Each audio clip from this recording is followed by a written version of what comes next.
Hey everybody, welcome to episode 33 of the Joys of Games podcast. We are recording this on Thursday, September 29th, 2016. This is the week of Nintendo, and because Nintendo is so near and dear to our hearts, we decided to bring in a very special guest to help us talk about Nintendo. Frankly, Colin and I just couldn't do it ourselves this week. We didn't have the stamina to do it. I am one of your hosts, Josh Brown. I am joined, of course, by my co-host every week, Colin Wheeler. Good evening. Have you found another Pokemon Go Plus accessory for me yet? No, I have not. Well, I did see one on one of my friend's wrists. Does that count? You could have took it from him. No. Well, because you didn't get me one, the special guest is actually trying out to be my new co-host. Oh. Yeah, I didn't tell you ahead of time. Well, this is awkward. Isn't it? A little bit. This is awkward for both of us. I didn't have my audition papers ready. You know, I'm okay. I'm just gonna go watch Luke Cage. I'm out, guys. Joining us this evening, we have Justin Masson. It is Mason, right? It's actually pronounced Masson, but I get called Masson. lots of things, so Okay. I take whatever. Mason, Masson. Masson. I'm all right with it. Mason is usually two S's, but I in my head I couldn't come up with anything else. So All right, no Yeah. worries. Justin, you are joining us from the Nintendo Dads. I podcast? am, yes. Zach allowed you to come on our podcast for the evening. Little does he know that I'm probably going to steal you away from the Nintendo Dads. So, sorry, Zach. There we go. Yeah, well, Zach's too busy having his own baby. He just had a new one a couple weeks ago, so he's too distracted. He's not paying real attention or love to the podcast like he needs to be, Sure. to me and Jesse like he needs to be. So we wander. We wander like good podcasters do. We swooped in. We saw the opportunity was there, and I was like, hottest free agent in Nintendo podcasting out there. Oh, absolutely. Justin Masson. There you Mason. Well, thanks for having me, guys. Appreciate it. Absolutely. No, we've been wanting to do this for a while. I know our recording schedule makes it a little bit difficult because of time zones and whatnot. Eventually, we would like all three Nintendo dads on our show at some point. But, if we could take the best one for now, we'll take the best one. Yeah, and then we'll give you Jesse the second best one, Right. and then we'll get you Zach the worst one. There you Yeah, go. I mean, if he stops having kids, sure. I know, right? Life choices, folks. Come on, Zach. Get with the program. So Justin, let's start off talking about the Nintendo Dads a little bit here. It's a podcast, it's a community, it's a website. Give us the elevator pitch on Nintendo Dads, just for the listening audience out there that may not be familiar with you guys. Sure, yeah. So we are a podcast of three grown adult men who have grown up playing Nintendo and video games and who are now raising our own little children and own little gamers. So we take the Nintendo ecosystem because that's what we know the best. It's what in our houses we grew up with, and that's what we're growing up our children on. And we break down the news, reviews, impressions, thoughts, and then we kind of spin the parenting perspective on it. So we talk about, screen time with kids, what games are really good for kids. Obviously, some hot button issues like, sexual portrayal in video games, how women are portrayed in video games. And we all kind of keep it a very clean show. And that's kind of been our community. We've actually been going now for just shy of 2 years. And in 2 weeks from now, we are going to be celebrating our 100th episode of the Nintendo Dads show, which we're pretty thankful for. We have an amazing community that has supported us to get us here. We're so happy for that. Obviously, we've had Josh, you've been on our show before as well. Mm-hmm. We have great guests come on and support us. It's been a tremendous experience. And we have a YouTube channel, which kind of got created out of the podcast. So we put unboxings up on there. We put some amiibo impressions and thoughts. We actually just recently started a animated short bits where we're having some and redubs, or we do some revoiceovers of Nintendo trailers specifically, actually. Nice. And it's a lot of fun. It's fantastic, and it's really fantastic actually to be connected with guys like you guys and the Toys for Games podcast, and a bunch of other Rogers Base, Josh Thomas, Game Explain, all these other podcasts that we've kind of been connected with and built a community of just like-hearted individuals who enjoy Nintendo. It's been a really tremendous experience, actually. Real talk, hard-hitting question. Yeah. How many times this year specifically has Nintendo made you almost want to stop podcasting strictly about Nintendo? There's probably been about 2 or 3 times this quarter that it felt like that. It's funny because like I'm always the optimist on the show. Sure. I'm just kind of naturally that way. And Zach, like there are shows where if you listen, I literally have to talk him off the edge. I'm like, it's okay, okay, just go grab a juice box, sip on the juice box, Sure. go put in some Mario 3. You're gonna be all right. All right, you're gonna be all right. But yeah, in all honesty, though, there are times where we're like, what are we doing? Like, can we rebrand this to the PlayStation Dads? Like, is that taken? Do you want someone want to do a URL search? I don't know what we need to do here. Yeah. But you know, we have somewhat a little bit of faith that this ship will come around eventually. It's like rooting for a hockey team. I'm Canadian, so it has to be a hockey team that's losing, and you're like, no, this is a rebuilding season. This is a rebuilding year. Sure. They're gonna get better. The farm system's looking good. Yeah, exactly. Right. So we have hopes for that, but in all honesty, we are very anxious and awaiting what is on the horizon with the NX, obviously, and see what happens there. Yeah, when Colin and I formed the show, Colin and I are both very big Nintendo fans. I think that's fair to say, right, Colin? We're both Nintendo dads as well, so. Yes. But we realized early on when we were starting to plan this podcast that there's no way we could stay sane and talk about Nintendo on a week in and week out basis. So we're like, next week, we're talking about Xbox. And then we're going to talk about PlayStation because we need a break from Nintendo because you're hurting our heads a little bit, you know? Yeah, I mean, Nintendo is definitely my favorite company of all. I mean, all the IPs and games I have attachment to. Mm-hmm. But it's been a rough year this year. Yeah. It's just from the beginning. And E3, I was like, oh man, there's gonna be so many announcements, and it's just like, nope, really, just getting Pokemon stuff and Zelda. I'm like, all right. And it's actually funny because we've actually had like fans of our show who have sent in messages. It was actually shortly after E3. They're like, I really love what you do, but I really don't love Nintendo right now. Yeah. So I'm sure you guys will be here in 6 months. I'm gonna come back in 6 months when they're doing something better. Sure. And you're like, oh, okay. Like, or interesting. My attachment rate is dependent on the success that Nintendo is having. I was like, it's not good. That's bad. Could somebody pull this out of the bag for me? Because this is not feeling good. That's a bummer thing to hear because it's just like, yeah, there's not a lot going on, but that doesn't mean I dislike them any less than I did before. Like I love Nintendo, and they're waiting for a reason. I don't think they're purposely wanting to see like a million leaks happen before they're ready to announce this thing, because numerous interviews they've said, like I think his name is the president is Kimishima, is that it? Yep. Kimishima, yeah. He said, like, we don't want to release this thing like the Wii U where there's no software. And I'm like, do that, please don't release it without software. Release it with a great lineup so you can sell the dang thing. So I think it's good that they're taking their time in figuring everything out before they just announce it. But it does seem very strange that we're inching very close to the next year, into March. But you have to think about it too, that like the Xbox One and the PS4, I think they were announced about about 8 months before they launched. Yep. So I mean, that's not too much difference of a gap. So, yeah. But it's gonna be a very exciting day. Like I honestly feel like it's gonna be just one of those things where they announced it in Japan and I wake up and there's 1,000 tweets in my timeline saying that it got announced. Yeah, I think that's just gonna happen, and I'm just so excited for it. I would do the same thing. I roll over every morning, I check my phone, and I'm like, how many notifications do I have? And if I look on Twitter and it's like more than 10, I start to get a panic. Yeah. What did Nintendo do or not do today? Yeah, they put out a Nintendo Direct about the 3DS.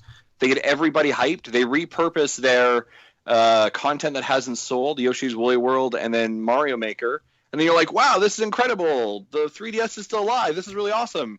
And they go quiet. And then like a week later, they show up at the Apple event.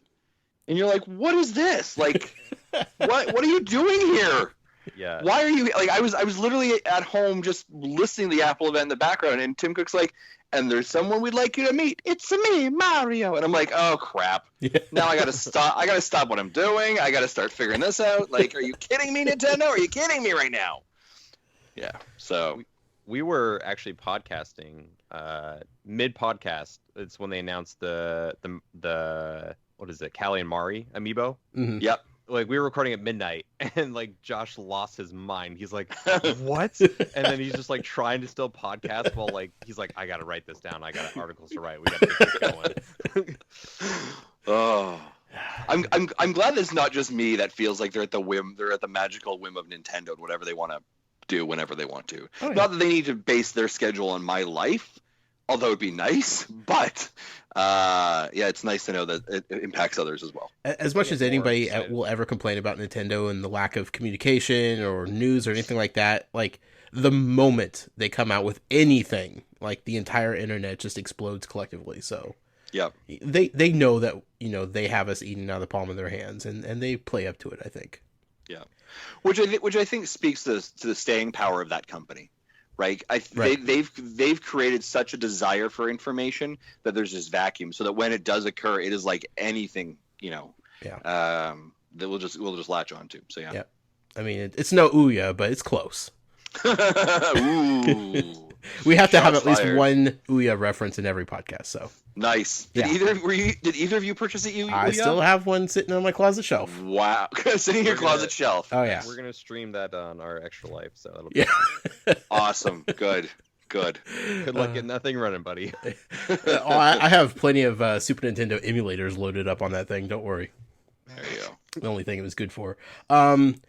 So we know about Nintendo Dads. Obviously, we're going to spend all show talking about Nintendo. Justin, I want to know about you, the man, personally. Sure. You're a board game geek. I am a board game geek. What are some of your favorite games to play? So currently my favorite games to play is Kings of Tokyo. That's a fantastic game. Really good game to play with kids, too. I have two daughters who are 6 and 8, and they can play that game really nicely. They contribute, and they actually win a good time. So it's not that it's dumbed down to kids, but it's easily accessible for kids. Do you have the expansions for that? I do. I have the Panda expansion, and I also bought Kings of New York, actually. Not an expansion, but a whole different game. Okay. But it's a little bit more complex, a little bit more layering. So if you need like that kind of like, you want a little bit more difficulty, more complexity, that's the second level to go to. But we don't play that with the kids as much because it's a little bit more challenging. Sure. The other one I really enjoy playing, and actually I have like a monthly gathering, is Pandemic Legacy. And this is do you guys know much about Pandemic? Yep. I do, yeah. Mm-hmm. Okay, do you know much about the legacy idea of Pandemic? Not at all. All I've heard is it's a lot harder. Yeah, so Pandemic Legacy is the idea. It's basically Pandemic, but when an outbreak occurs and it like destroys a city, that impacts the game next time you play. So you actually have to put like stickers on your board. So it's like a fallen city. If a city falls in like the third game, the city remains fallen for the entire season. And you can get 24 plays out of this game, and then it's done. And then they have scenarios like, oh, you've lost so many times, you get extra funding. You've won so many times, you get less funding. So the board actually makes it more difficult, and they introduce new characters at different times, new diseases, outbreak. Like there's a story that goes along for all the times you play.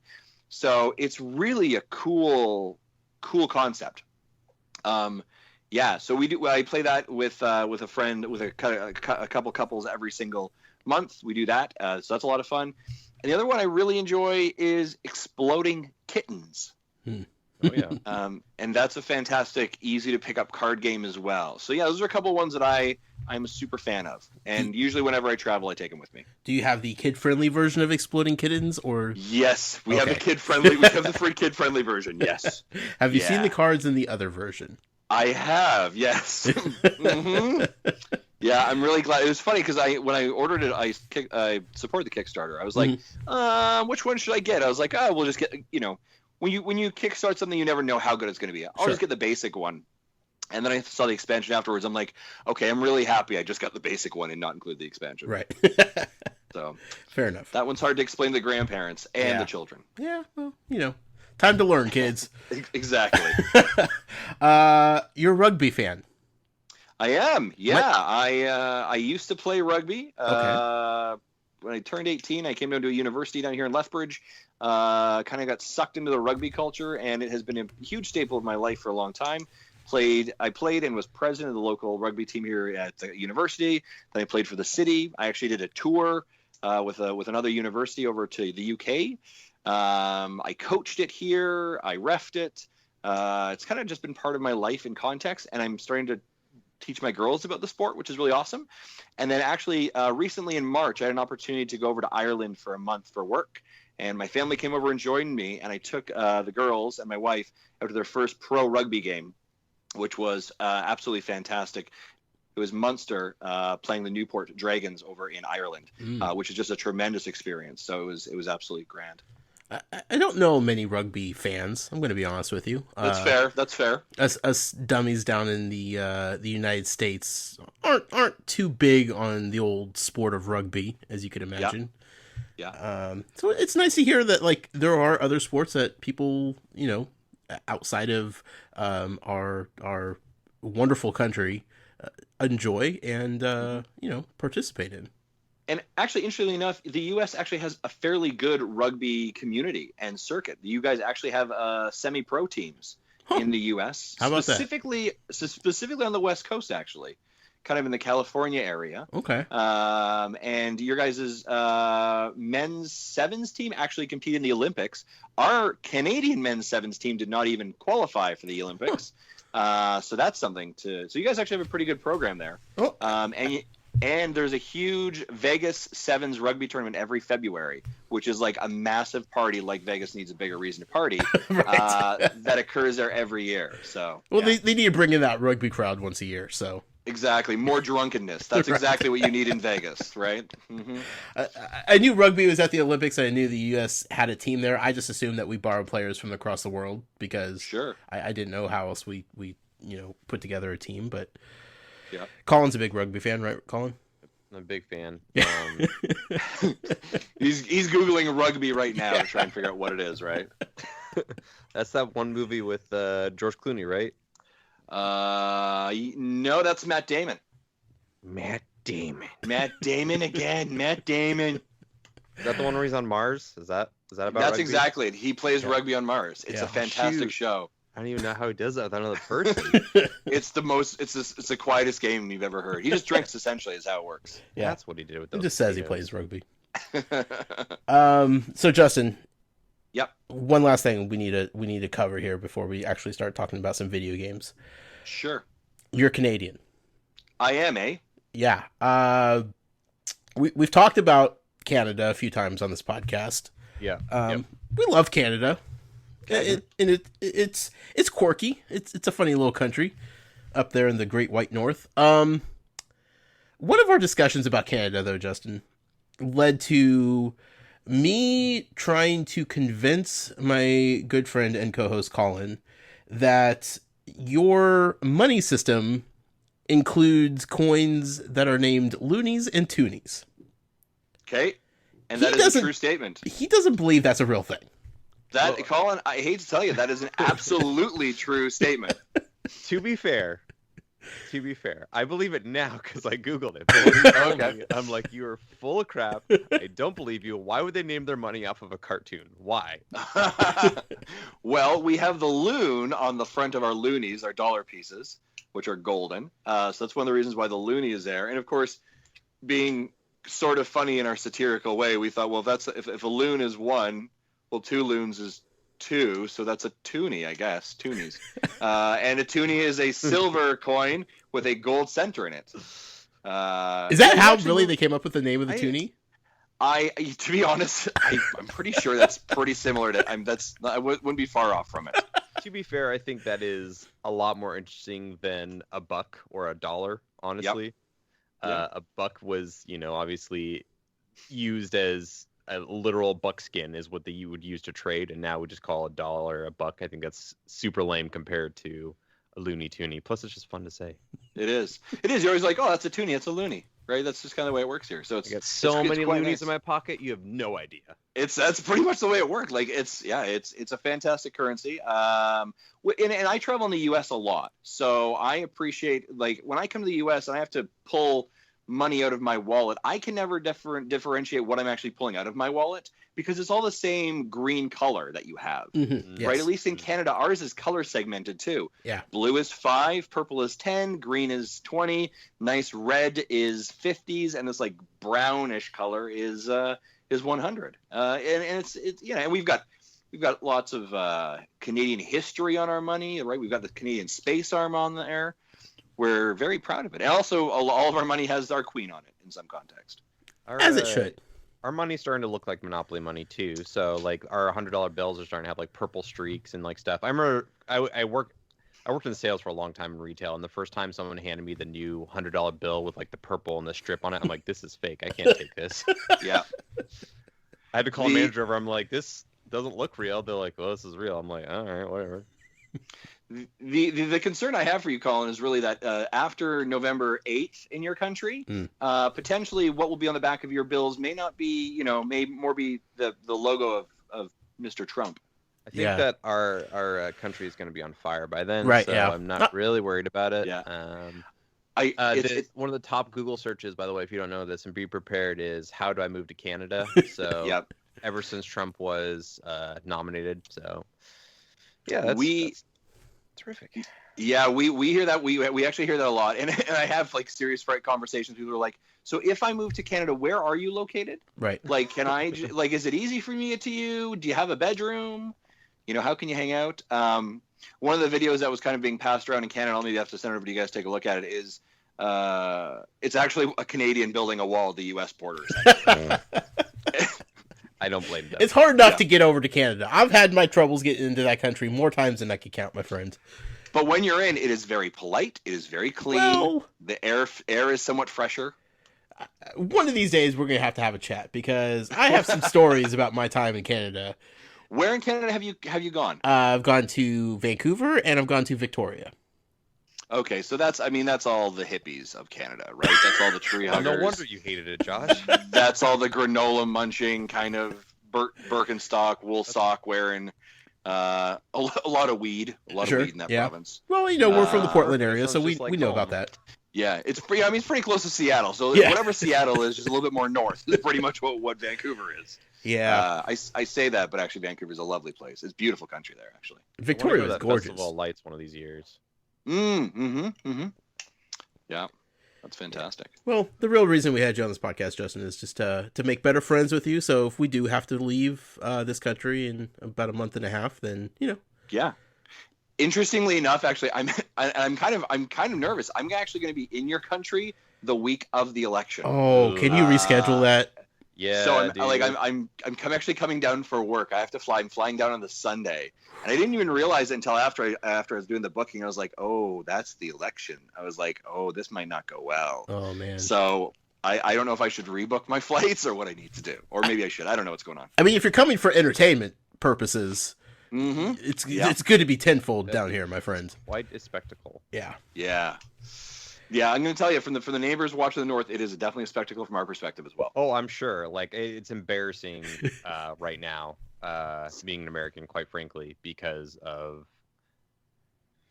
Oh, choice words. Okay, let me think real quick. I'll come back to you. Hold on. Okay. Well, my wife and I watched the debate, though. It was very entertaining. Okay, that was my question. Like, how much do Canadians, you're speaking for all Canadians here. Yeah, sure. This is a heavy burden. How much do you guys actually pay attention to our politics? Because I can tell you right now, there's probably 0.01% of Americans that know anything about Canada, much less Canadian politics.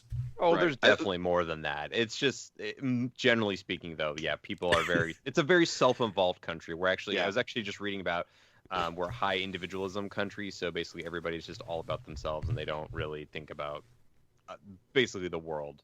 Like, they're not collectively conscious about the world around them. So but I feel like if we should know about any country, it would be Canada. I mean, I guess I'd ask both allies. Yeah, I'd ask both of you. Do either of you know who the Prime Minister of Canada is? I know he's good looking. Okay, that's good. That's a good start. Yeah. That's a good start. He's a fan favorite. I know that. Yeah. Our Prime Minister is obviously our equivalent of the president. Right. His name is very powerful and strong. A name of a guest that you like. Justin. Yes, good. Excellent job. Yes. Is his last name Time? No. Okay. Trudeau. Justin Trudeau. Trudeau. Is the Prime Minister of Canada. But you are right. He is a well-looked man. And he's doing quite well for himself. But you asked the question of, like, what do Canadians get from American exposure? Yeah. So I would say this: a lot of our media is American media. Okay. So we have our own dedicated, like, this is Canadian channel. That's the CBC. Okay. Sure. So that's the government's institute. You know, here's the CBC. Everyone has to have access to it. Essentially, Canadian content. For the most part, it's hockey. I'm not going to lie to you. Right. It's a lot of hockey and Canadian news. Occasionally a sitcom here and there that we believe is funny. It's like, hey, it's a gas station in the prairies. But primarily what we get is American news, American channel, and information. So we get a lot of it, actually. Like the debates were live up here. We watched it. You know, we have, if you're using it as a litmus, we have Jon Stewart, John Oliver, Stephen Colbert, all those guys, right? Like that's our kind of nightly entertainment of the American system. That's a lot of our information of it that comes through. But yeah, I mean, we get, you know, the ABC News, all that stuff. So we basically get full coverage of it. So we kind of have a pretty good idea of how things are going. I mean, we kind of question inevitably, and I kind of speak for my entire country, I'm sure here, that like, really, out of everyone in your country, these are the best two you got. And here's the embarrassing thing, guys. It took you 2 years to get here. It took you 2 years to get these two? Oh, I feel like we've been on this path for a long time, my friend. It's really like, have you ever seen the movie Idiocracy, Justin? Yes. Okay, that's 100% what America is. Like, next year we're gonna have freaking, who's the biggest wrestler right now, Josh? John Cena. There you go, John Cena. Well, actually, I like John Cena. Yeah. Let me think of who's a terrible wrestler right now. Hulk Hogan. Yeah, he's gonna be president. There we go. It really is, like, I mean, it's something from afar that it doesn't make sense. I mean, it doesn't, you know, the electoral college doesn't really make sense fully for how that works. Yeah. Try learning about that in like 10th grade and trying to figure that out. Interestingly enough, actually, we have to learn a lot about the American system in Canadian school. You guys need to stop. You guys just need to be your own country. You'll be far better off, I promise. Well, here's what actually happens. We go, let's talk about the Canadian political system. And that takes like a day and a half. And then they're like, well, crap, we have another 9 months. What should we talk about? Well, let's figure out the American system. And that's essentially how we figure out the American system of politics. So, yeah, and as an FYI, the Canadian election, the longest Canadian election that was held, which is his most recent one for our Prime Minister, Justin Trudeau, as I recall, was a total of 54 days. Wow. 54. And I will tell you, as Canadians, we were outraged that was that long. But we were very polite about it. We were like, yeah, we don't like it, but it's okay, eh? Just go get another two for a beer. Let's go, guys. Get some poutine. We're fine. Where's the Tim's, eh? Was it delayed because of hockey matches? Like, no, hockey hadn't started yet. Okay.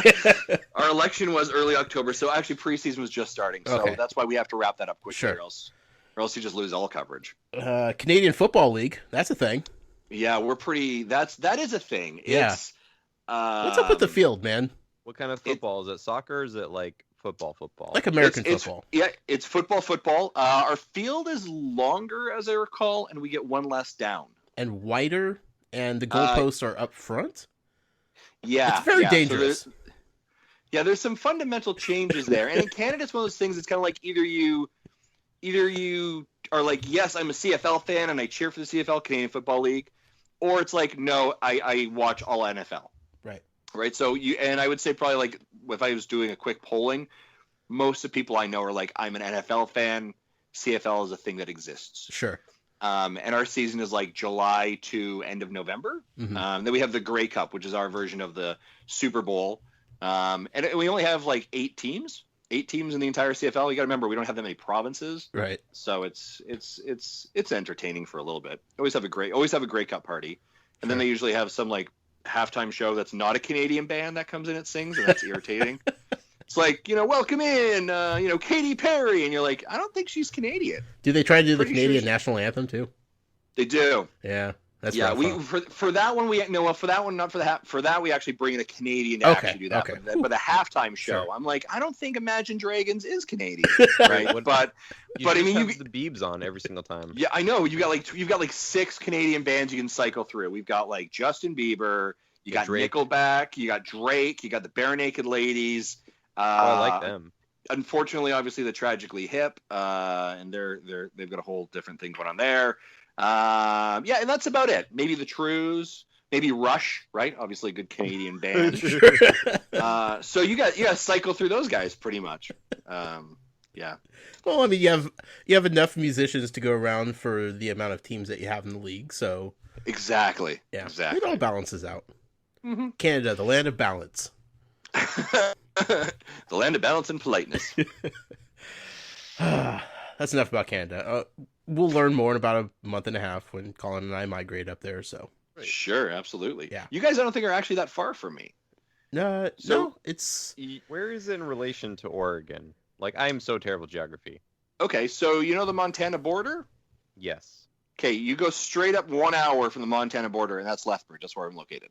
Oh. So you guys are in Seattle? No, Portland. right, wrong? Portland. I'm Portland, yeah. Okay, so you're about 12 or 13 hours from where I am by car. Oh. Yeah, so it's not that bad, actually. We Yeah, are planning to go to Canada soonish, so maybe we'll hit you up. No, I do want to remind you, you can't just drive there in like one shot. Like you're not driving east to coast in this entire country in one go. Oh. I tell you that only because we literally had a I Googled family it, member. said I could. Oh, there you go.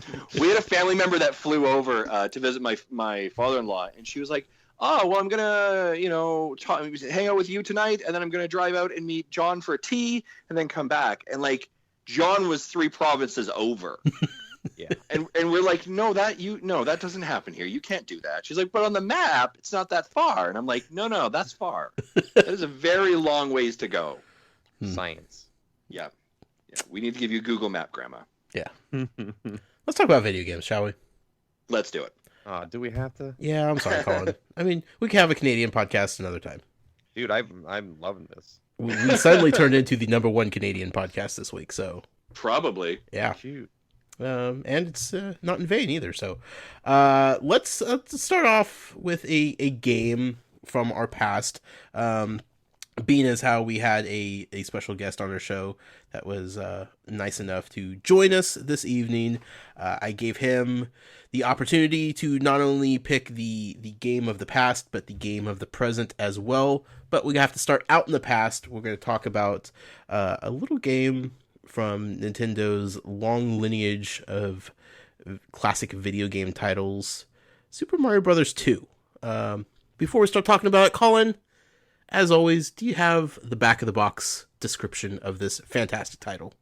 I got it. It's right here. Okay.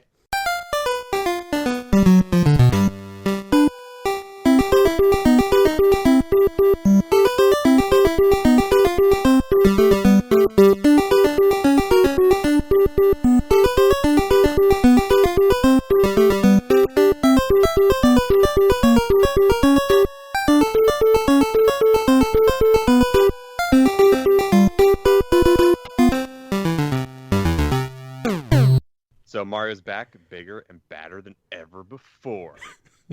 This time it's a fierce action-packed battle to free the land of Subcon from the curse of the evil wart.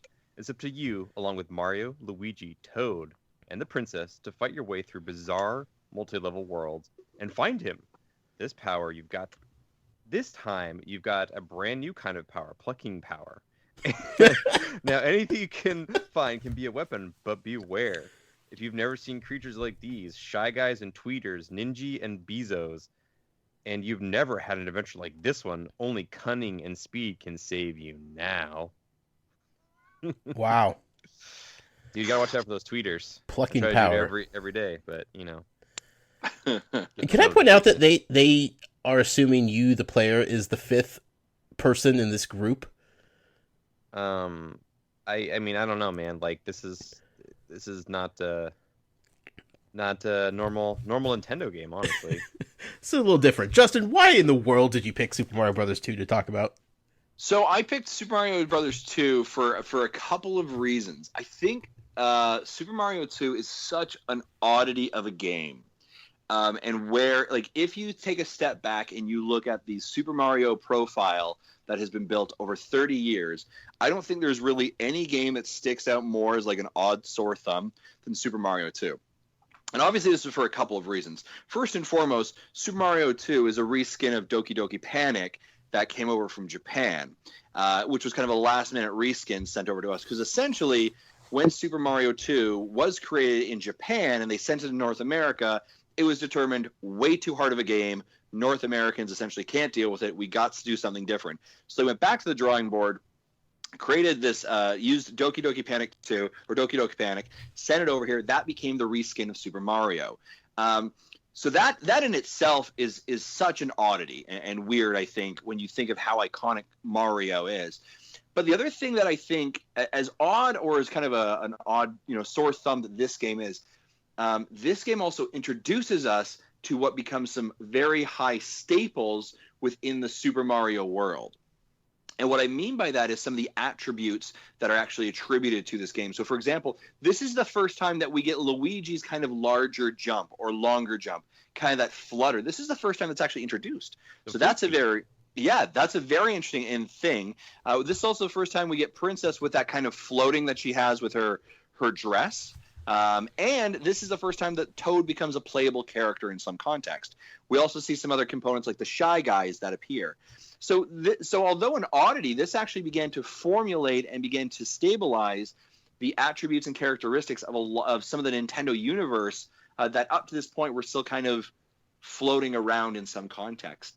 And then the other characters that we introduced, and you talked about Wart in this game, you never see them return again, right? Sadly. They're kind of like, they're like it's like one and done.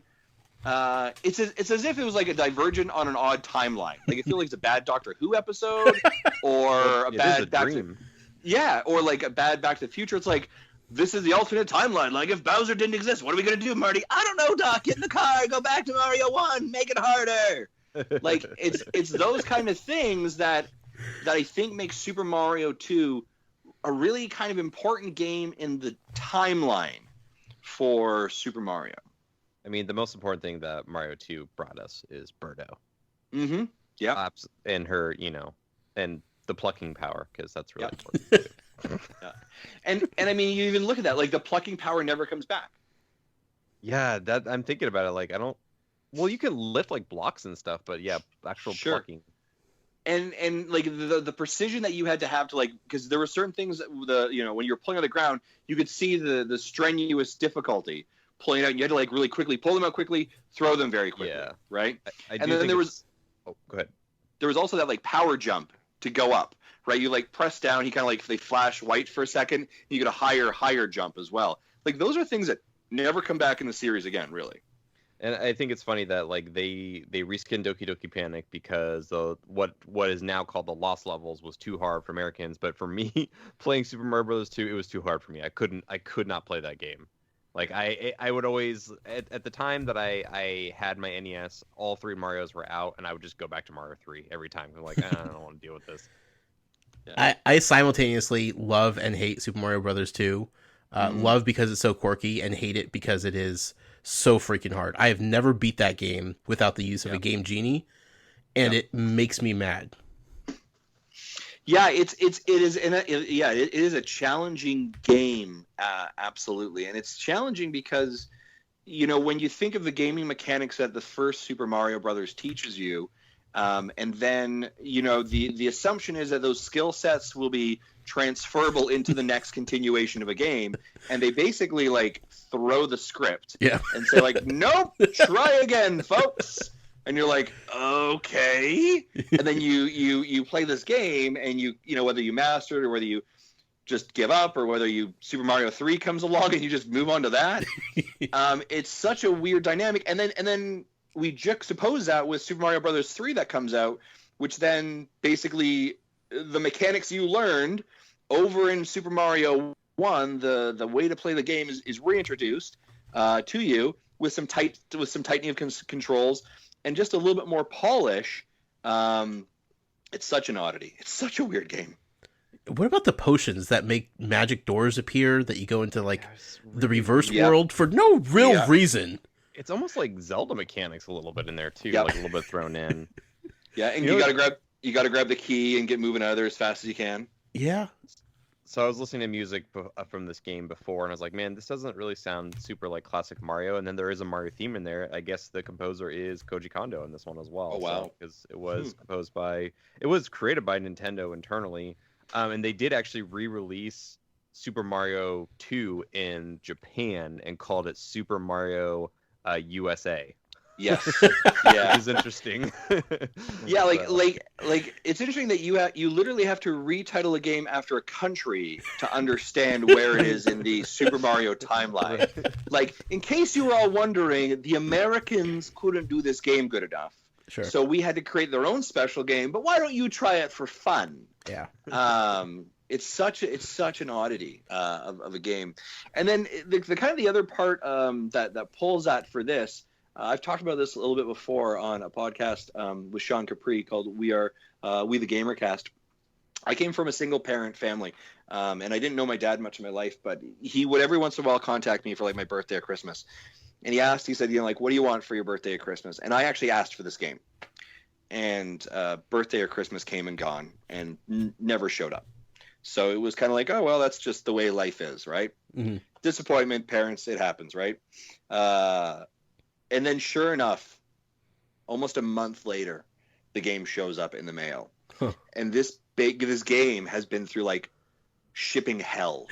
Like the packaging is like torn. And it came in like those brown envelope, like the brown wrapping.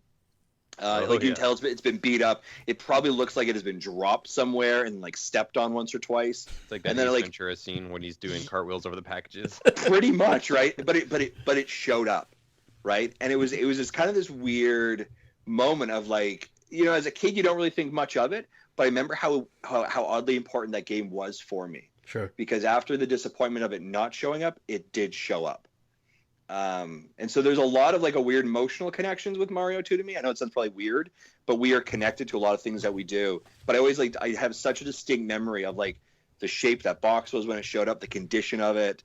But it was, yeah. So that was one of the reasons why Super Mario 2 for me has always kind of held this weird place in my heart for the game. And I made the comment to Sean as well. Like every time I get a new console, it's one of the games. It's like, yep, download it. and I've played it and I've bought it probably, half a dozen times, but it feels like it's something that needs to be there in some way. Like it's a touchstone in context. So you put that emotional component for me as a kid growing up with it, this kind of like sacred thing. And then the oddity of what it is in the Nintendo Mario timeline. That was why I was like, this is a very interesting game, sure. I think. Colin, we did it. Did what? We found the one person who actually asked for this game. Oh, there you go. I mean, this is perfect because you and we scraped the bottom of the barrel before we picked this game, and it's not a bad game. It's mechanically sound. It's really well put together. It's visually interesting, and it's a great game. It's just me growing up. I just don't have those same feelings because I could not beat that game. Yeah, well, that was the thing. I think when it was asked of me, like when I thought of the joy of games, this game brought me this weird joy in different ways. That was why it was such an interesting moment. But yeah, like I said, it is a game that as much as it's an oddity, the impact it had in Mario's kind of setting him and the characters in motion really is quite important, actually. Yeah, that's really cool. I'm actually really glad that you brought it up, and I can tell the passion in your voice for this game. So it makes me excited. It makes me want to go play it right now, honestly. Sure. So when that mini NES comes out, I'm probably gonna play that one first.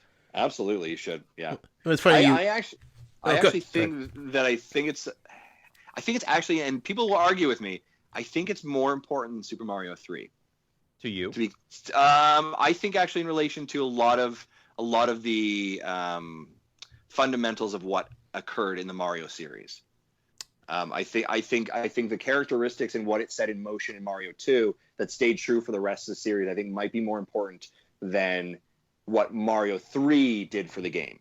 For the genre. I can see where you're coming from because Mario 3 was basically an iterative version of Mario 1, except for they added the flying mechanic of the Tanuki suit and stuff like that. But beyond that, it fundamentally is the same game as 1, just a lot more beautiful and the levels are a lot more elaborate. So now I will say Super Mario 3 I think is funner than Super Mario 2, and more enjoyable in that perspective. I think in relation to like the larger perspective and picture of the history of Super Mario, I think it's important. So I would counter that with saying maybe the commercial success of Super Mario Brothers 3 That's a good point. Drastically the most important thing to happen possibly to Nintendo and definitely the Super Mario franchise.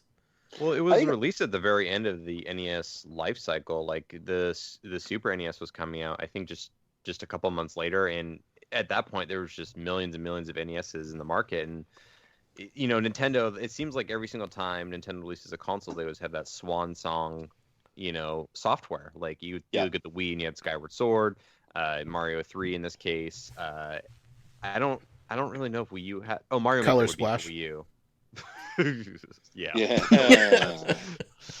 So yeah, I mean, it sold like gangbusters, and you know, Nintendo's always been about scarcity with their supply, and you know, people were going to stores, and stores were basically handing out raffle tickets just to purchase the dang game because they just didn't get enough copies for the demand. So yeah, crazy.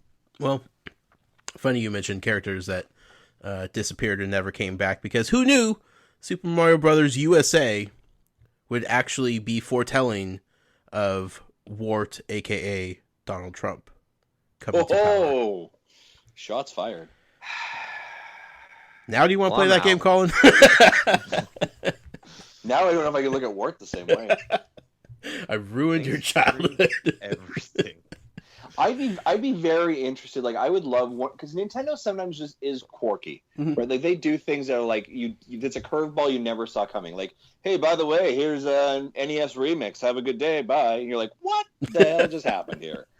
I would really be interested to see if they would ever do another game in the Super Mario 2 universe. Yeah. Like have another dream sequence in some way. And I mean, it doesn't have to be necessarily part of the full Mario canon, but like kind of this weird offshoot timeline almost. It seems like they've been really smart with nostalgia lately, so I could definitely see that happening. And I could see that happening not in the newer graphic setting, more so like, I guess, like a Mega Man 9 scenario, and just basically making an iterative version of that with the same, obviously polished up graphics, just kind of like Mega Man 9 and 10, and then the Sonic Mania is another comparison that I think of. I could see them doing that again, like as a downloadable title. Yeah. That'd be and they'd sell gangbusters on that thing. Oh yeah, for sure. I would buy that, even though it's probably my least favorite Mario game. I'd buy that.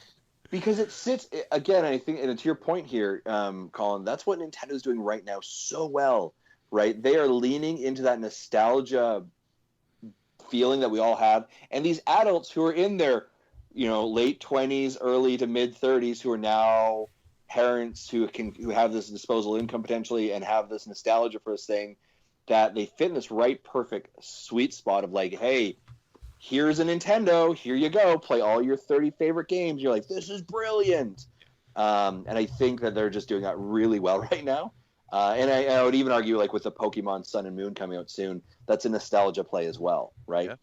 Although they don't own all of that, obviously it's a Pokemon company, but this in that same wheelhouse, right? We saw even their commercials, like, there was like a dad and a son standing on a couch, and it's like, you can do it, right? And he's telling the kid to go catch Pokemon. And it's like, right.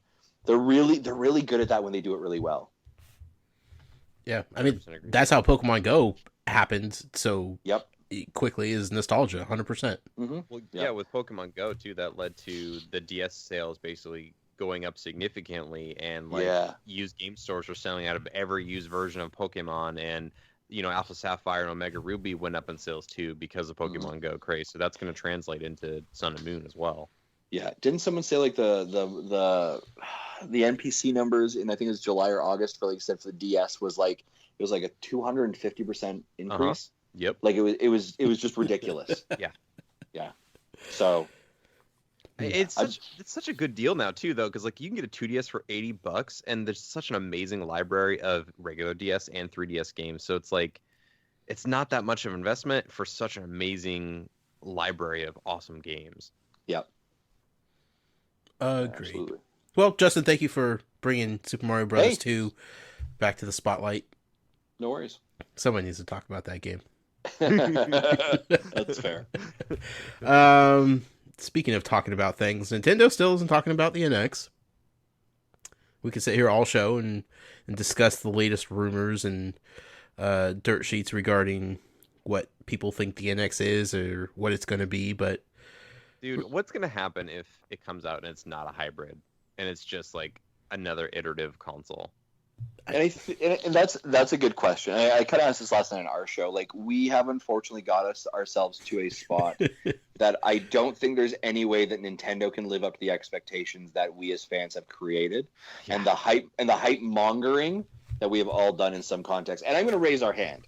Like, our podcast is guilty of it as well. Like, every podcast, it's like, we heard a rumor, let's talk about it for 20 minutes.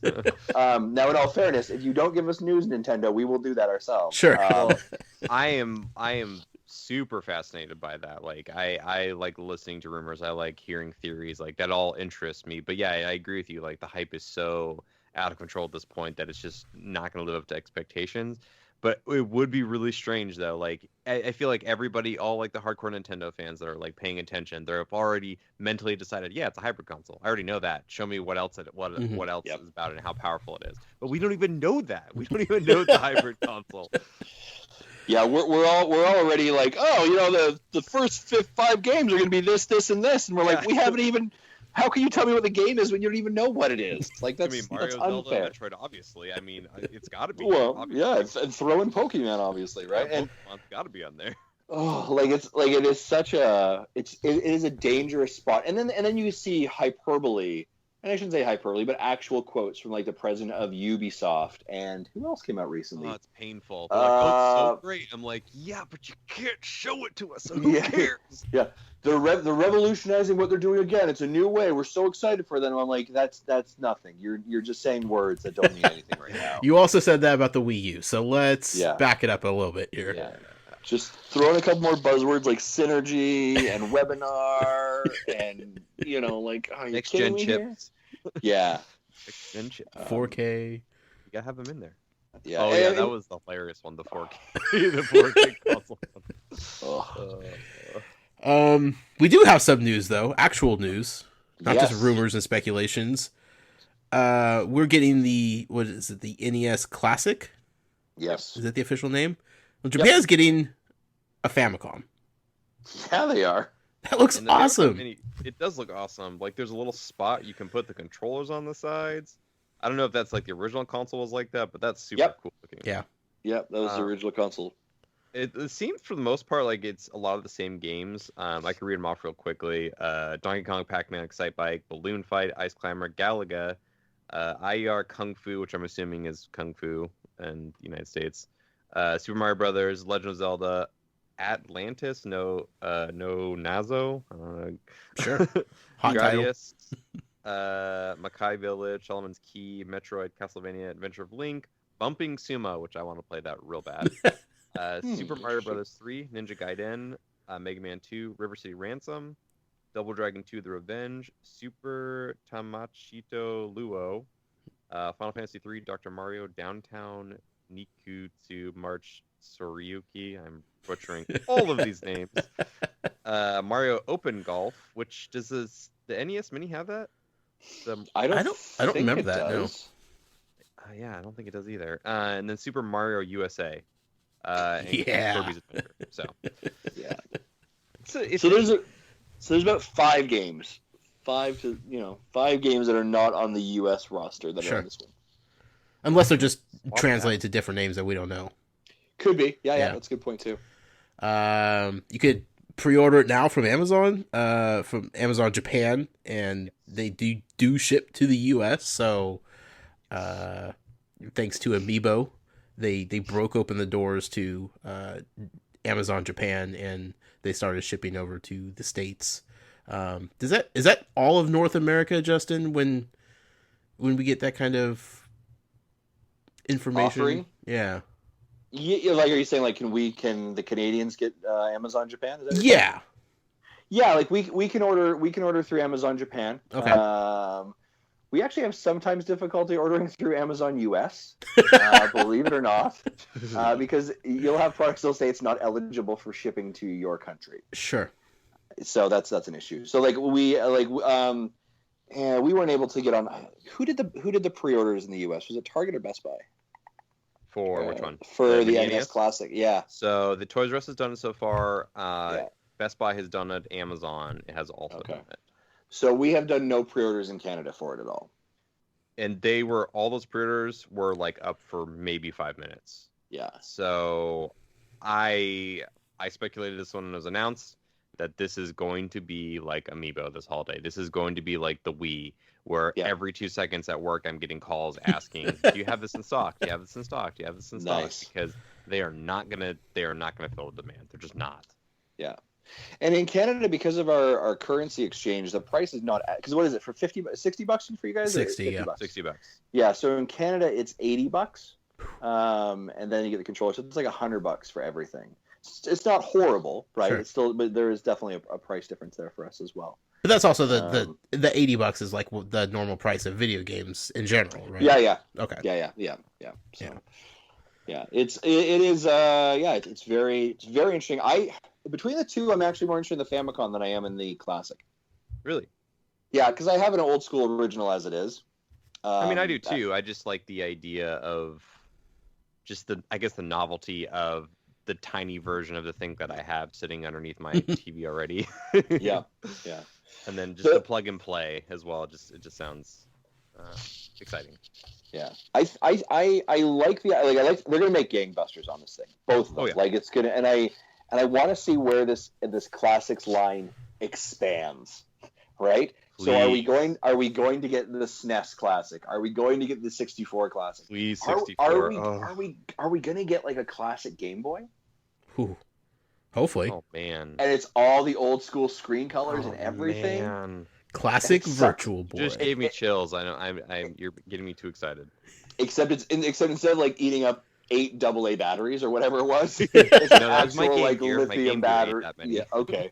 You can actually plug it in and charge it, right? So it's not as environmentally hazardous. Yeah, they can totally do that and do like a $30 like little electronic handheld thing that you buy that has like 2 sports games back in the day, and then have it pre-downloaded instead. That'd be awesome. Like that's the question here, and and again, that is what Nintendo sometimes does really well. Is they bring an idea to market, and we as fans look at it and we're like, oh, there's so much here that you can do. This is going to be amazing. I can't wait to see what you're going to do next. And then they do nothing with it. Yeah. And an example of that is like, hey, we're bringing Wii games to the Wii U Virtual Shop. And you're like, yeah. And they came out the door with like 4 of them back to back. And they're like, this is amazing. And then they were like dead quiet. And they're like, here's one. Here's Skyward Sword. All right. Here's one. Like it was like, no, you're not doing it right. Oh, dude, that's what killed the Wii Virtual Console. Honestly, like when they announced 64, I was so excited, and I bought I think the first like 4, and then it was months and months and months later when they released other ones, and then like by the time the Wii was like just not even in my mindset anymore, the games that I really wanted, like Pokemon Snap and like Donkey Kong 64, which was never released on the Wii, was finally released on Wii U. I was just like, what happened there? Like, it doesn't seem like they would be that expensive to port that over. Yeah. So, well, they were just learning about the internet, so. It's true. like Wii-Fi? I don't understand. And the other thing, like when I think of the NES Classic, because I remember I was out camping when this press release came through. And like I had turned my phone off for like 3 days, turned it on, and this was in there, and I was like, "What is going on?" But I was reading through it, and I was like, "Okay, they've got to have Wi-Fi. It's got to be Wi-Fi enabled. It's got to allow you to go to the eShop, and then basically there's got to be a little bit of expandable memory in there where you can go to the eShop, and they're gonna have like pack number 2, and that's another 30 games for like $15, right? And it's got to be all these rollouts, and then we read through the press release more, and it's like, nope, it is one confined unit, closed, everything, that is it. And it's like, you are missing out on an opportunity there to do some amazing. Now, I'm not asking you to make mini cartridges, although that would be cool. That'd be so cool. but like, could you not just put in a little bit more expandable memory? And again, guys, like, let's be honest, it's Nintendo games. Yeah. These take up almost no memory. Right. Like, they are so minimalistic, it's not even funny. Throw in like a 5 gig SD card and you're set, right? Like, you're good. But I mean, like, those are things that sometimes I look at Nintendo and I shake my head. Now, obviously, it's because of the licensing deals, right? You'd have to work with, I think there's like 380 or 687 games in the Nintendo roster. So to try and work through all of that through licensing deals would probably be a headache and a half, and some of those companies probably don't even exist anymore. But those are things that sometimes when a Nintendo does them, I'm like, oh, you're so close, but you're so far. Yeah, I hope that I'm going to bring up NX stuff. NX Do it. speculation. But with the NX, I really do hope with the My Nintendo account, unifying that, so for last time, I can rebuy Super Mario Brothers 1, 2, and 3. I can rebuy Ocarina of Time. I can rebuy Majora's Mask, all the classics that I want to play for the last time. And then whatever the next iteration past NX is saved to my profile, and I can play it on that next system as well. Yeah. You know why they won't do that, Colin? Why is that? Because you'll still buy it if they don't. Shh, don't tell Every time. No, they already know that. Stop. Don't tell They them see the data. They see the same schmucks buying Super Mario Brothers 18 different times. No matter how many times they put it out, they still buy it. I've had Ocarina of Time on every Nintendo console since it was an original release. I had the pre-order bonus that you got for Wind Waker on GameCube, and then I downloaded it on the Wii, and then I downloaded it again on the Wii U. I have it on the 3DS. See, they know you. Yeah, they do. And I would even be okay if, like, when this uniform platform comes up, right? If it finally comes to fruition, they basically say, like, hey, here's the deal. We want you to have access to all your stuff. And you're like, awesome. But there's a one-time fee. There's a one-time charge of like $1 per game that you have. Yeah. And then it'll unlock everything. You have all the license keys across everything. It's cross-buy, cross everything. You're good to go. Are you okay with that? I'd be like, yeah, I'm okay. Well, when they did that from Wii to Wii U, I had no problem with that special $1.50 discount, like to have it on my Wii U so I can play it on the gamepad. I had no problem paying that at all, honestly. Yeah, I think that's how they have to do it. Now, will they do it? That's a completely different question. But I mean, I think there are so many things that fans want. And that's kind of part of the problem, I think, as well, that you're talking about, of what we as fans expect and what we're hoping for, right? One of the things that we're all assuming is that when the NX comes out, it's going to solve this whole cross-platform, cross-purchasing issue. Do you think Nintendo's going to solve that? I don't know. It'd be great, but again, they haven't said that. We're assuming they will. Nor have they shown that. Yeah, like past. Yeah. Shoot. Good old Nintendo. Well, let's talk about some happy things here. Sure. Let's talk about what we know is for sure. And that is a little game called Axiom Verge. Yes. Justin, you brought this to the table. You wanted to talk about this game as a game that you love. Colin and I don't think Colin and I have actually been playing any Nintendo games recently, so that's fair. Another real reason why we had you on, because we needed somebody to talk about a recent Nintendo game. Sure. Yeah, so Axiom Verge, and it was actually a little bit inspired. The reason I picked this was a little bit inspired by your last conversation in August about Metroid. And this is obviously around the fringe of when Federation Force came out. And we talk about nostalgia. We talk about games that make us happy and the joy that we have for games. And Super Metroid for the Super Nintendo was one of those games that was absolutely fantastic. I think anyone who's played a Super Nintendo will probably played Super Metroid will probably put it somewhere in their top 5 SNES games of all times. And I think it's such a critical game. I think it's actually critical to the series of Metroid as well. But we recently played it as part of our Retro Rewind for Nintendo Dads.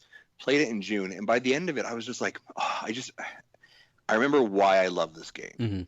And I thought to myself, I'm like, you know what I would really love? I would love Super Metroid 2, essentially, right? I want the sequel. I want another game like this. And I knew that Axiom Verge was coming, and I'd heard about it a couple of years ago when it was released originally, or a year ago.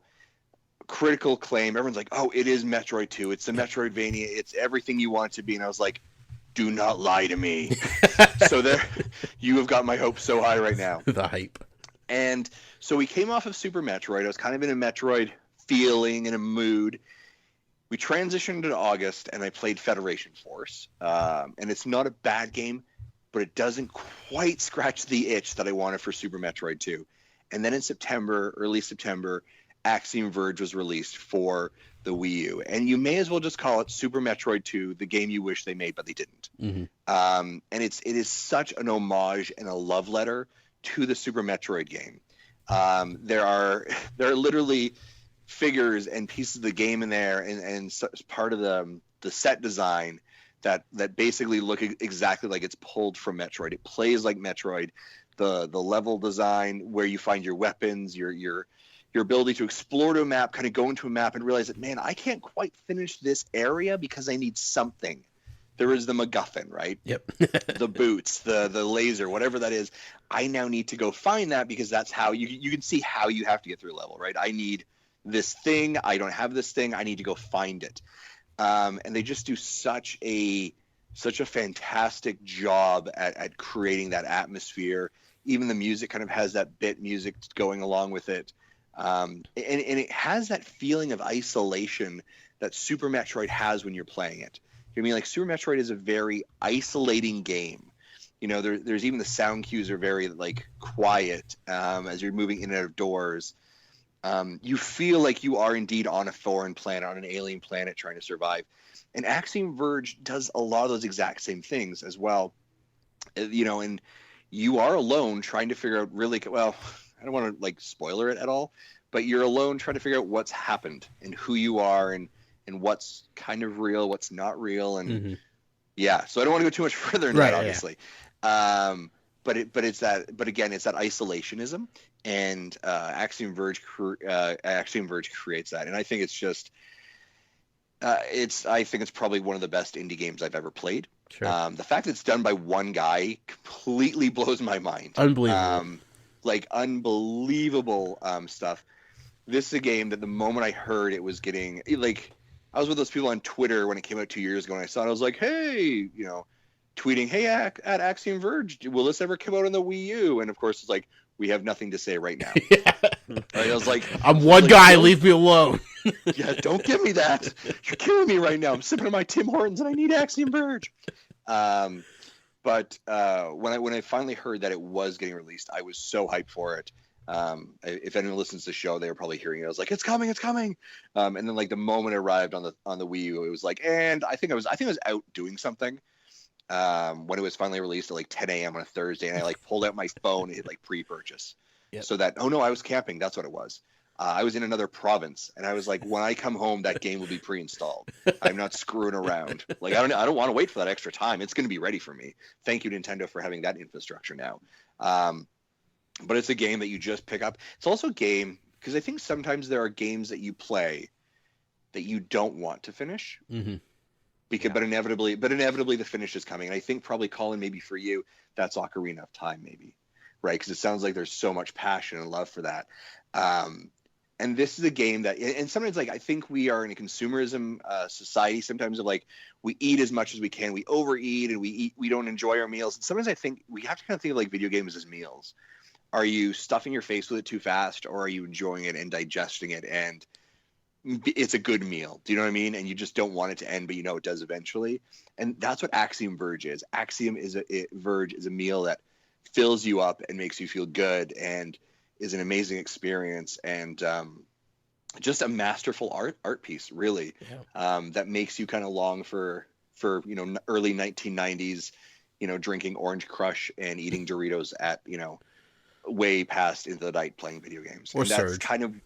Or Surge, whatever it is in the States. That's kind of what it does, and I thought it was just a fantastic game. Yeah, it looks and feels like an old game, which is not an easy thing to do in game development. No. I think that gets underappreciated a lot. We saw it with Mega Man. Was it 8, 9, or 9 and 10? 9 and 10. 9 and 10. They designed that game to look like it was just a straight up successor to the previous games, even though it ran on current gen consoles, and the controls were nice and tight and everything, but it still looked and felt like an old game, and you almost have to like build a game backwards to get that feeling. Yeah, I think it's when you get that, when you're able to create that experience in a genuine way, or doesn't feel contrived, but you can really feel the like appreciation that the developer or designer had and the experience that they had to be able to somehow replicate that in a way that doesn't feel awkward or forced, but feels very real. And I think that's what happens when, you have creators now who grew up in the 80s and 90s like we did, who are now content creators of their own things that they're inspired by. Yep. Right? We are the masters and creators and directors now of stories that touched us back then, but we didn't have the tools to do it. But now we're able to, right? Like, I think that's an amazing spot now for us to be at. I mean, I think comic book movies are a great example of this, right? Like, oh, I love comic book movies. Now I'm going to make comic book movies, and here you go. Here's our plethora of it. That you were like, no, wait, what? Sorry, because that's what we had. And I think a lot of the indie games that we're seeing now, they are developed by guys and teams like us who are, mid to late 20s, early 30s, mid 30s, 40s, or whatever, who grew up on these things, who are so inspired by them. And it goes back to that nostalgia play again and again. Shovel Knight's a great example from Yacht Club games. Right. Obviously, Mega Man 9 and 10. There are these things that are just becoming touchstones. I guess Ukulele from the team of Platonics at Banjo-Kazooie, when they did that. I mean, that's another example of just pulling at those nostalgia strings that do it so well.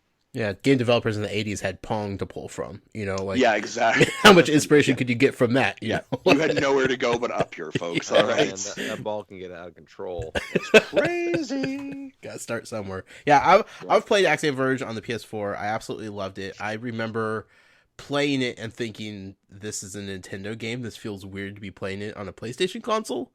Yeah. So I had to trick my mind back into thinking this is not a Nintendo game, because it 100% feels like it came straight from the Super Nintendo, which is just a testament to that one guy that made this entire game, and how the story is good, the gameplay is good, everything about the music, like you said, is phenomenal. There's just so much to love about it. It's just the right amount of game too. It's not too much to where it starts to drag and it just feels mundane going back and forth, but it doesn't feel short to where you're left wanting a lot more. Yeah. You just want the experience to continue, like you said, but it has to end, and you're okay with that, weirdly enough. So I am super excited to eventually play this on the Wii U and try it again, because I did enjoy it that much, and will definitely want to play it again. So, Colin, how come you haven't played this yet? Time, honestly. Time is the main thing. It's not a matter of me not wanting to play it, because I want to play it. I want to purchase it, especially because of Tom Happ, the developer, and basically all the hard work he's put through, and his home life too, with his young child that has that's right, yeah. has a brain dysfunction, which is even more tragic, honestly. And he's an indie developer, so he doesn't have insurance, so it's he's paying everything out of pocket. So I want to support him. I honestly, I was waiting for it to launch on Xbox, and it just got released on Xbox, so that's a perfect opportunity to jump in. Yeah, I think that launch just occurred today, right? Yeah, that's right. Yeah, that's huge. If you're within the sound of our voice, our podcast, whatever it is, and you haven't downloaded this game on any of the consoles, because now it's on everything, I think, except for the 3DS. And do yourself a and Ouya, yeah. Well, there you. Well, let's not count that. Right? It's not a console. It's still real to me. Send your angry tweets. But do yourself a favor and go pick up this game. You are not going to be disappointed. It's amazing. Yeah, you're running out of excuses, is what he's saying. Don't much. Sugarcoat it, Justin. Tell the audience like it is. And if you're a Wii U owner, this may be the best game you're going to play on the Wii U for all of 2016. Well, speaking of great games coming out on the Wii U for 2016, let's jump right into what's coming out next, Colin. Oh, boy. I hope it's a Mickey Mouse game. We got Disney Magical World, too. No, that's on 3DS, actually. That's not on Wii U. We got Super Mario Color Splash. That's coming out for Wii U. Yeah. On October 7th. Yep. Yokai Watch 2 is coming out in 2 hours. Sure. Yep. I will be getting that. My son is a big Yokai Watch fan, and I actually enjoyed the first game quite a bit. And that's it for now. Yeah. I'd go with you on that one, on that Yokai Watch call. And actually, we just got a review copy today, and I'm about 40 minutes into it with my kids, and they're really enjoying it, and I'm actually really impressed with it. Do your kids watch the anime? No, they don't, and so Okay. I'm really scared. I'm really scared they're going to enjoy this game, and then they're going to watch the anime, and then it's going to be down this rabbit hole that I can't get out of. Gotcha. What about your kids? Well, my son, he watches the anime. I tried to watch the anime.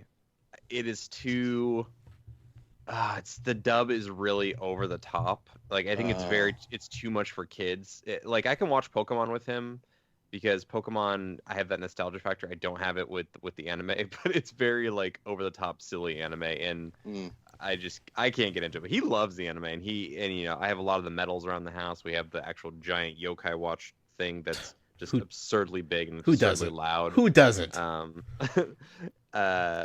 I'm very excited to watch him play this game and then play it myself. So nice, excellent. Yeah, and then paper color splash looks like it could be good. Holy cow, does that game look beautiful?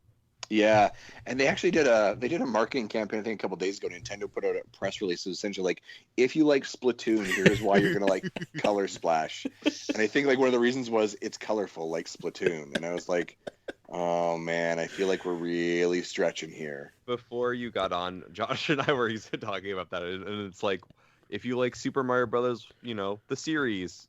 No, it's not that. It's if you like Splatoon, which is. When's the last time they used another game franchise to sell a Mario game? Why didn't they just say Super Mario Sunshine? You remember that game back in 2003? Yeah. But yeah, I think it does look good, but definitely beautiful. Mm-hmm. When Nintendo does that kind of like that weird textile look, and I think Yoshi's Woolly World, and again, ironically, last year it took the same spot early October. They do a beautiful job with it. They always do. Like anytime it's bringing other textiles or looks, they just the Kirby game. Just a bang up job. Mm-hmm. It's a missed opportunity that they didn't do a Paper Mario amiibo. Like, if they had bundled that game with a Paper Mario amiibo, I would have bought the game day one. Yep. So that's how I am. Yeah, I'm actually shocked it doesn't have amiibo support at all. Yeah. Which is kind of very shocking for it in the current climate that Nintendo is, and with their amiibo kind of approach. It's very odd for this game not to have amiibo support in some context. Sure. Yeah. So it's almost like they couldn't figure out any way to even force it in there, and they're just like, it's not worth the time to figure this out. I don't know if it's that. They've been pretty open about saying if people want to use it, they can. They don't have to. Like, look at Shovel Knight, for example. Like, that wasn't even made by Nintendo. That was 100% by Yacht Club the entire time. So. Well, and I mean, I even think of like Star Fox, right? Like that Star Fox amiibo and the incorporation of the game. That was a pretty like didn't really feel weighty in any way, right? Like you want to be in the old school R-wing? Here you go. You're like, oh, okay. so that's it. That's all we're doing here. Oh, okay. Like, felt like you were lowballing that one. But Nintendo really cared about Star Fox. Oh yeah, totally. So much so they bundled in another game to hope that you buy it. Yeah. I still think the funniest news to come out this year is the fact that they're updating New Leaf for amiibos. It's the weirdest announcement of like, Nintendo, man, when am I ever going to be able to predict you? Ever? Yeah. Am I ever going to predict you? I think that update's going to be interesting because I think that update is going to tell us more about the mobile game than like I think that's why that update's going in.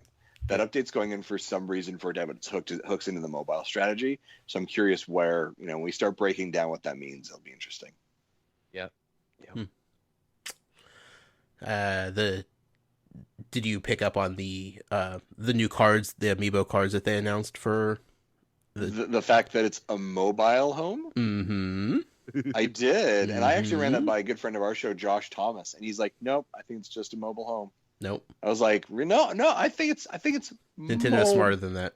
Yeah, I think so too. Yeah. But we'll see. I think I'm right, and the moment I am right, I'm going to cut out that sound clip and send it to Josh and tell him he's wrong. The newer wrong, iPhones have NFC, right? Yes. Yeah. Yep. Okay. Mm-hmm. Okay. Yeah. I see what you're doing there. Uh-huh. Yeah, I think Nintendo and Apple may be good bed friends. I think possibly in some of this. So Well, they're like promoting the fact the Mario game for the next 3 months before it releases, so Oh my yeah, gosh. and So I've excited never for that game. I have never seen an app that has a notify me when it's available button yeah. pre-installed. I'm like, that's never happened. No, they rolled that out for that game. I Also, know. I I've was never like, been excited for a mobile game before in my life. Like, I'm so Mhm. excited for this. It's funny because it's one of my most anticipated games this holiday. that's fantastic. So that shows you how this holiday's going. I Mhm. don't know. I did rather enjoy though how after that the developer from Pokemon Go came out and he looked like a man who has seen better days. Yeah. Oh, Like that poor guy was disheveled and rough, and I don't think he was trying to be funny, but it came out really funny. Like I almost expect him to like put up a sign as like kill me, like somewhere in there, like just help me out here. So They had no idea how successful that thing was going to be. no, Like, and I'm sure they were just working around the clock, making sure it didn't crash. hmm Like I was looking at a graph, and the expectations for how like the maximum they thought they were going to be was like, it was just like several million, but it ended up being like 40 times more million amount of people than they anticipated. So like I give props to Niantic to be able to actually release updates in a timely manner. yeah, But man, he was not expecting that at all. no. Well, before we wrap up here, gentlemen, I have a couple emails from listeners. First one, let's see here. First one comes in from Jeff Grimes at Jeff Grimes 23 on Twitter. Says, "Hey guys, I had to laugh at Colin's story last episode about canceling his Pokemon Go Plus order from GameStop to avoid the $5 shipping. GameStop usually offers free shipping at $35, so you are probably a few cents away. I found myself in the same situation several times. You could usually find random Skylanders or some old Pokemon stuff for under $1. Who doesn't need another Shroom Boom anyway?"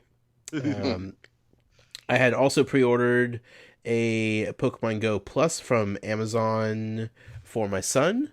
A few days prior to it being shipped, he said he wasn't really interested in it. So I put that bad boy on eBay and it went for $105. Wow. Again, Jeff Grimes. This guy over here talking in the mic right now is looking for a Pokemon Go Plus. Even the audience isn't even looking out for me. Instead, we will be using that money for Sun and Moon. Just curious, how has Colin's experience been with Pokemon Go Plus? Keep up the good work. It's pretty cool. I like the device because I like the idea of going out and going on walks and going to areas that you don't know about. But my main gripe with that app is my son just wanted to look at the screen the whole time instead of like looking around, seeing your surroundings.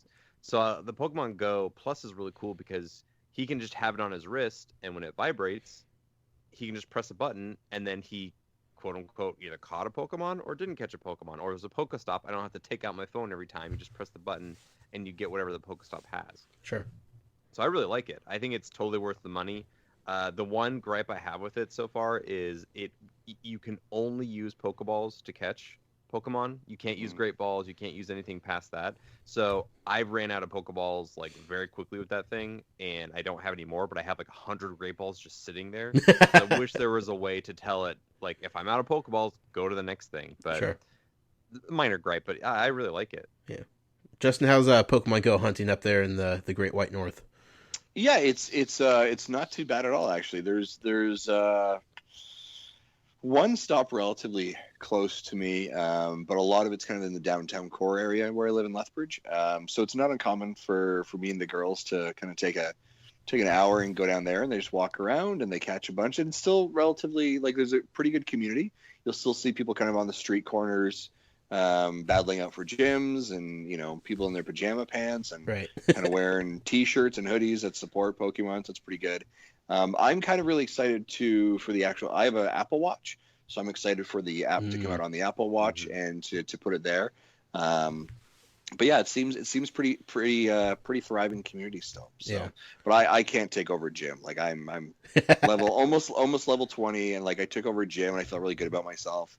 and then like refreshed my screen, and I lost Sure. the gym in like a minute. I was like, "You're a jerk." Doesn't even matter. Just So- collect the 10 coins from defeating a gym and move on with your Yeah, game. exactly, Yeah. exactly. Don't think about longevity. Play the short game. Yep, that's the way I should play 'em. Yeah. Also, I judge the success of Pokemon Go based on how many lures I see around town, and I still see quite a bit at stops. So I feel like when I stop seeing those, then I'll know that like the game's on a decline. But people are still active with it. Maybe Holy crap! not. When we were in Seattle, it was like every corner, not Yeah. just by the convention center, like way beyond the convention center. There was just like Sure. they were everywhere. To be fair, though, it was also PAX, so like you Yeah. know, you're bringing a specific group of people that are all enjoying the same thing. But yeah, nonetheless. One more email here from Brian. He says, "Dear Joys of Games crew and guest, the Wii was the only console I camped out for. At the time, I was working as a game tester part-time, and a storm hit, so my apartment had no power and work was stopped for the week due to road closures. So I walked across town to my local Toys R Us and camped out. I was first in line and got the Wii and Zelda. When power came back on, it was a letdown. Now for my question. Have you ever been hyped for a launch? Been first in line, only to be disappointed when you finally got to play?" Oh yeah, original Xbox. So Ooh, original Xbox, not the console itself. I love the console. Original Xbox, it was pretty scarce for software. Like Halo was pretty much the only thing That was a that I really disappointment. played. Yeah. No, it was. Oh. Shut your mouth. No, there was a game. I remember reading official Xbox magazine. There was a game coming out called Brute Force, and it was supposed to be like the next Halo, like the next cooperative third-person game that you play with your friend. And I got that thing home. What a piece of crap!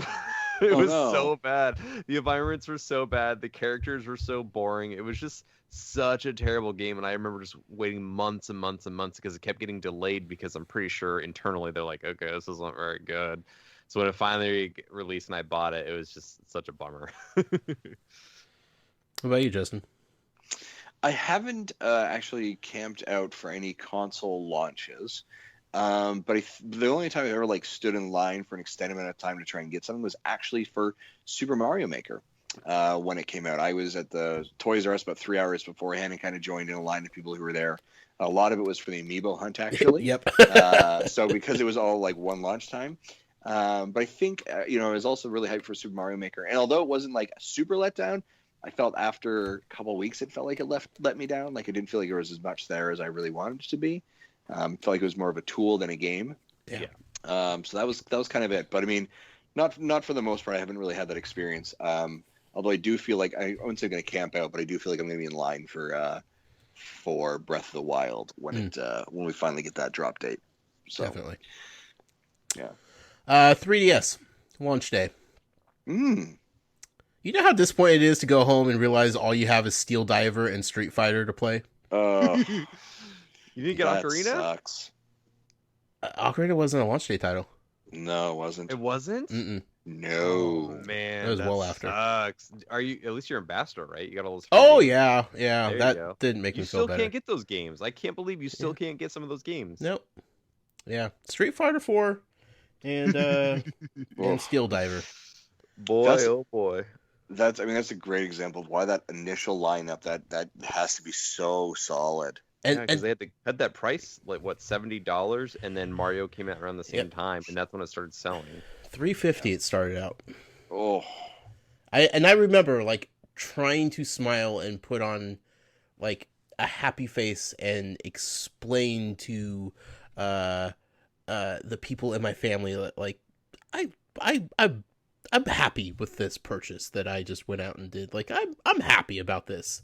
Inside I was crying. I was miserable. Ugh. It turned out for the best.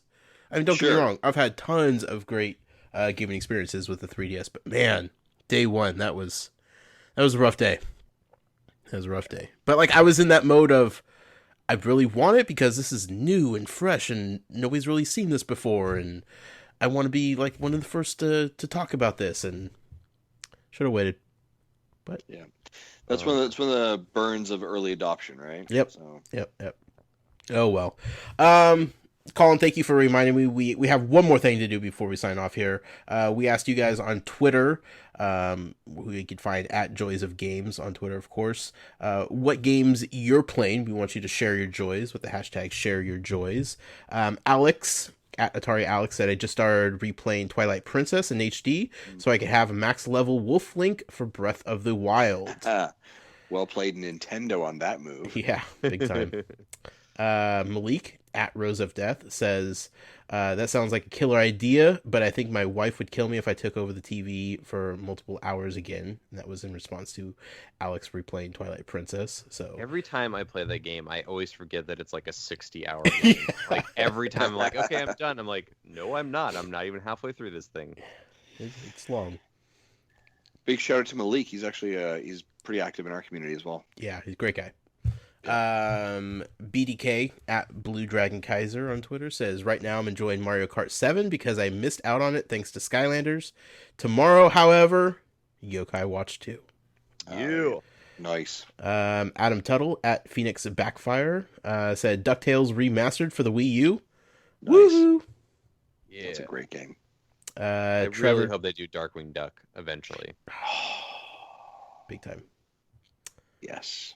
Trevor Starkey at Snarky Starkey said, I'm enjoying replaying through Dragon Quest VII on 3DS. It's a solid throwback JRPG.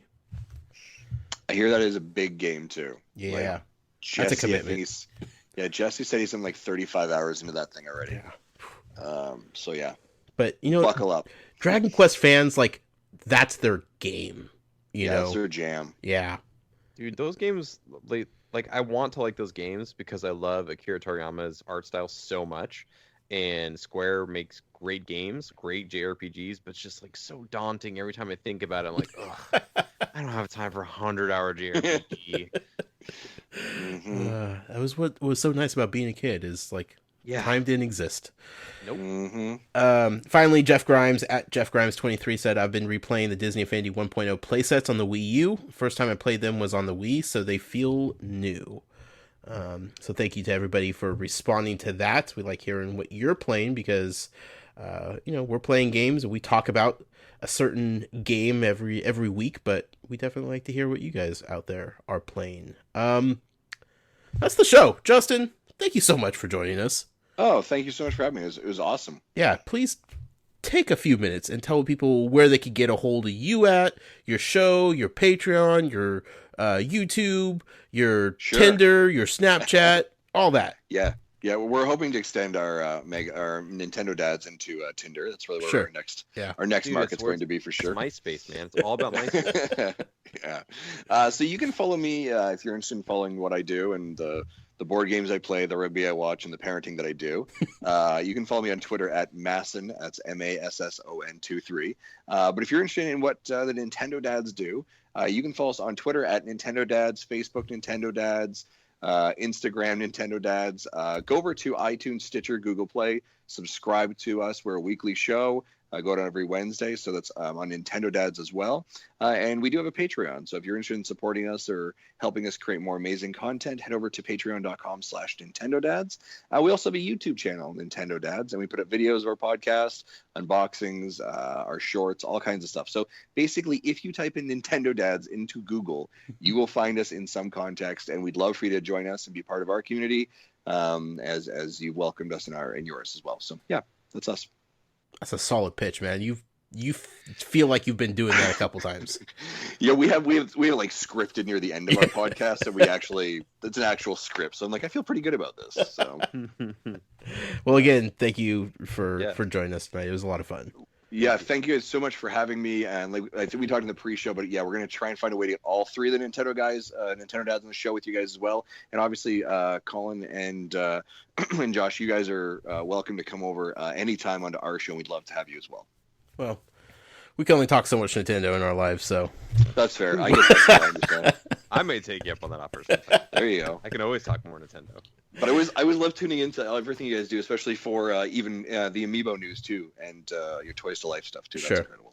Well, somebody has to talk about Amiibo. Somebody's got to. There's nobody else out there doing it, so Mm-hmm. we'll die on that hill. Colin, where can people find you at? I'm at PDX_geek on That's Twitter. That's it. That's all I got right now. One of these days you're gonna surprise me. You're just gonna have like this laundry list Well, of different things to plug.